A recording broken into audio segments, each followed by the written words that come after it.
All right, Geno, I'm going to give you the quick tutorial as best I can. First part's pretty easy. If you want to hear yourself, put your headphones in there, plug that in there, plug that in into your GarageBand receptacle.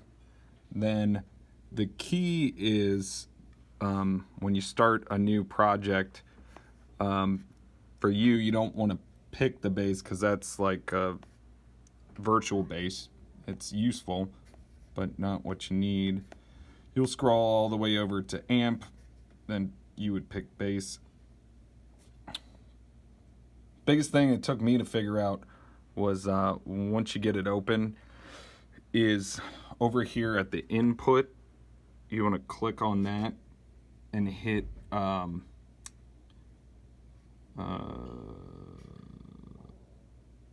it must not sense that anything's on there. Hold on. I guess once I plug something in,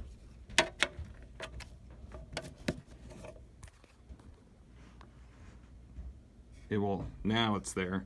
You hit monitor, and all that means is that you'll hear the sound from the input as you play and record, because when I first started doing it I couldn't hear anything.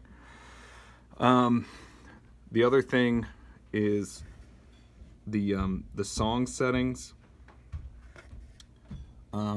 tempo, etc. That's all in there. Time signature, key signature.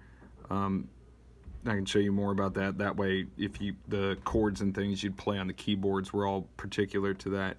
The other big thing is that when you, oh, stop that, stop it, is the song sections. So it starts you automatically on an 8-bar phrase. If you want to play longer than that, you can, that's where you would hit add a section.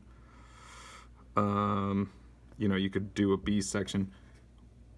That way you could, and then, you know, if you wanted to copy your, put another A section after it, you would do duplicate, and then it would be, you would call it your C section. You can also name all of them when you hit the I button.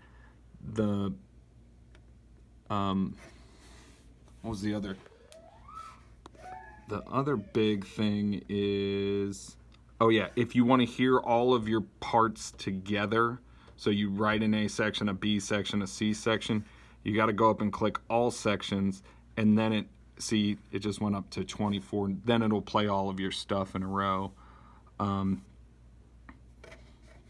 The other thing, so if you want to, so now I have a bass track. If I hit that button up there, I'm sorry, go back.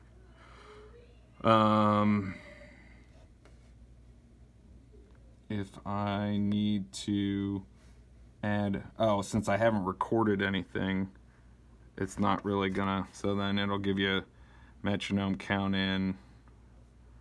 Okay, I recorded something. All right, now I can go up here. This button shows up now because I recorded something. Now you can see that's where that track is. If you needed to mute it because you were going to record another one, like let's say you didn't want to hear it, or you had a bunch of tracks and you only wanted to hear one, only wanted to hear that, you would hit the headphones and it would isolate it. Another thing is you'll find that if you come up with like a really good sound you like with the amp and everything, it's useful to hold it and hit,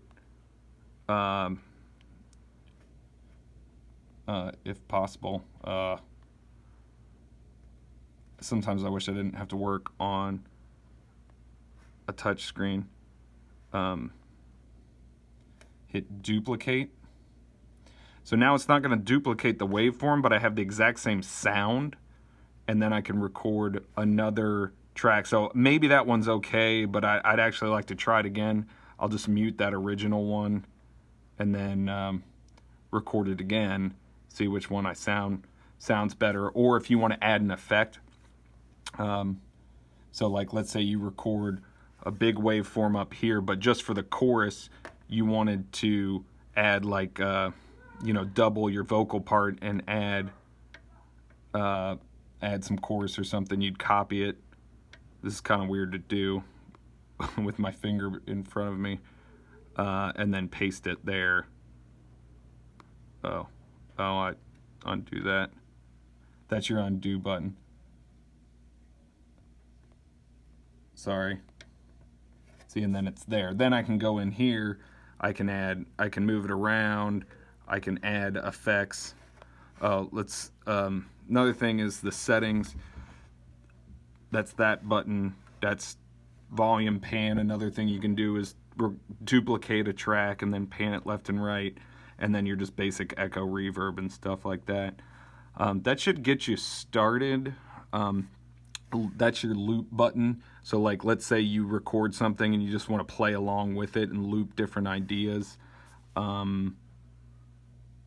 That'll just keep it running. Metronome's there. You can turn it off once you get something. And then of course, if you want to add a new track, so that's another thing. If you go to, once you're here, you can add your new track down here.